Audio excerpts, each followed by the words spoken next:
Hello అండి. మంచి snack item చూపించబోతున్నాను. ఇది చాలా ఈజీగా మన ఇంట్లో చేసేసుకోవచ్చు. ముందుగా ఒక కప్పు మైదా తీసుకొని అందులో మన టేస్ట్‌కి తగ్గట్టు సాల్ట్, కొంచెం కారం, కొంచెం ఒక 2 స్పూన్స్ వేడి నూనె వేసుకొని బాగా కలిపి దాని మీద మూత పెట్టి ఒక పావుగంట పక్కన పెట్టుకోవాలి.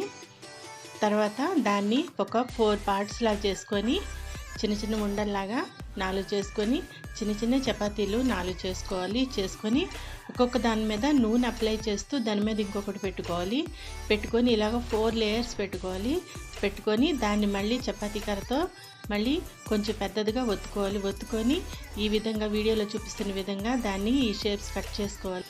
తర్వాత ఈ విధంగా రోల్ చేసుకుంటే ఈ షేప్స్ అవుతాయి. దీన్ని ఆయిల్లో డీప్ ఫ్రై చేసుకోవాలి. ఇదంతా లో ఫ్లేమ్లోనే జరగాలి. ఈ వీడియో నచ్చితే లైక్ చేయండి.